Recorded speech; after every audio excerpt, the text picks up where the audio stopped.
Now, in the setup of the galvanic cell, the one that we're using on the board is the copper zinc galvanic cell.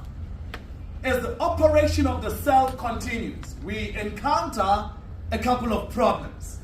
Let's start with the problem at the anode. Work with me. Notice that the zinc ions are being formed and the electrons are literally moving from anode to cathode. At the anode, there is going to be a problem, which is the increase in the concentration of the zinc ions. Remember, oxidation is taking place. So zinc is oxidized to zinc 2+, and then the electrons are lost. As time goes on, there is a build-up of positive charges right here at the anode. In fact, there is an electrical imbalance, because when I say to you there is an increase in the concentration of the zinc 2+ ions, right here at the anode we've got the zinc 2+ ions, we also have the sulfate ions, but by comparison we have more of zinc 2+ ions than the sulfate ions. By comparison, we have more of positive ions than negative. So there is an electrical imbalance where on the anode side there is an excess of positive charges at the anode. This is a problem. Similarly, at the cathode, we have a problem.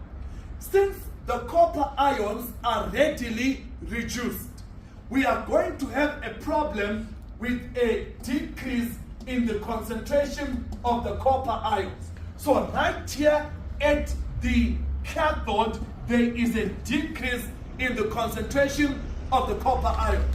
Notice as well, good cathode, we've got copper ions and the sulfate ions.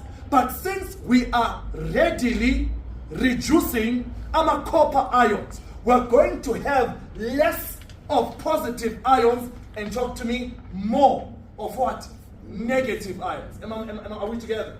All right, work with me. More of the negative ions. There is an electrical imbalance. This affects the operation of the cell. What's the problem?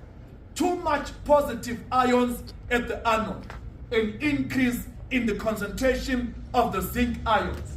Too much negative ions at the cathode, a decrease in the concentration of the copper ions. To curtail and solve this problem, we introduce the salt bridge. The purpose, and there are three of them, but one of the main purposes of the salt bridge is to ensure electrical neutrality within a galvanic cell. How does that happen? Check. Since there is an excess of positive charges at the anode, the salt bridge decides to send what type of ions here? Talk to me. Negative. There's too much positive line. What do we need to neutralize that thing? Negative. So the salt bridge says to itself, on the anode side, there is a build-up of positive charges. I need to balance the excess positive charges, so I'm going to send our negative ions right here at the cathode, at the anode rather. Then by contrast as well, check. Since there is an excess of negative charges at the cathode, who do we send from the salt bridge? Talk to me.